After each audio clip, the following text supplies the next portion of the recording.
बच्चों, आज हम वर्ण विचार में वर्णमाला के भेद का अध्ययन करेंगे।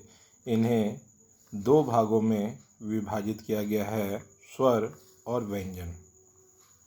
स्वर जिन वर्णों का उच्चारण बिना किसी वर्ण की सहायता से किया जाता है, उन्हें स्वर कहते हैं।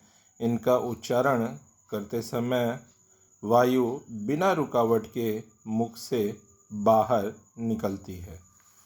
व्यंजन को हम देखें, जिन वर्णों का उच्चारण स्वरों की सहायता के बिना नहीं किया जा सकता, उन्हें हम व्यंजन कहते हैं। स्वर का यहाँ हम उच्चारण करें, अ, आ, ई, उ, री, ए, ओ, औ। ये संख्या में कुल 11 हैं। इन्हें 3 भागों में विभाजित किया गया है, हर्ष स्वर, दीर्घ स्वर और प्लुत स्वर। पहला देखें, हर्ष स्वर जिन स्वरों के उच्चारण में बहुत थोड़ा समय लगे, उन्हें हर्ष स्वर कहते हैं। यह संख्या में 4 हैं, अ, ई, उ, री। इन्हें मूल स्वर के नाम से भी जाना जाता है। दूसरा, दीर्घ स्वर जिन स्वरों के उच्चारण में हर्ष स्वर से दुगना समय लगता है, उन्हें दीर्घ स्वर कहते हैं। ये संख्या में 7 हैं, आ, ई, उ, ए, ओ, औ।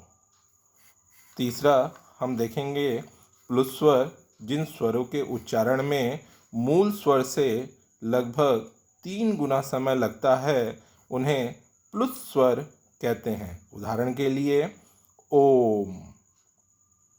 हिंदी में प्लुत स्वर का प्रयोग प्रायः नहीं होता है।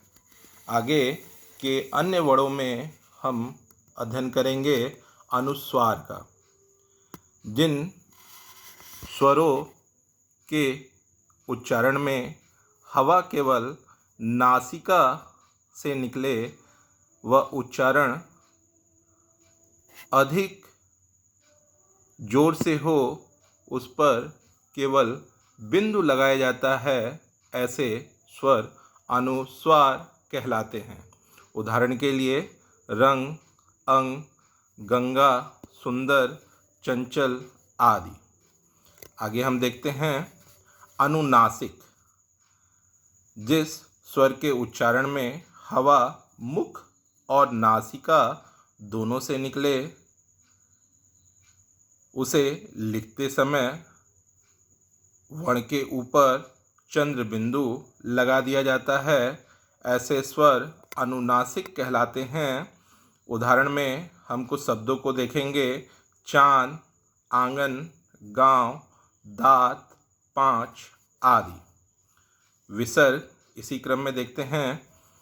इस ध्वनि का उच्चारण ह की भांति होता है। यह केवल संस्कृत के मूल शब्दों में लगता है, जैसे अतः, प्रातः आदि। अयोगवा हम पहले भी इसकी चर्चा कर चुके हैं और इस पाठ में हम देखेंगे कि अयोगवा किसे कहते हैं।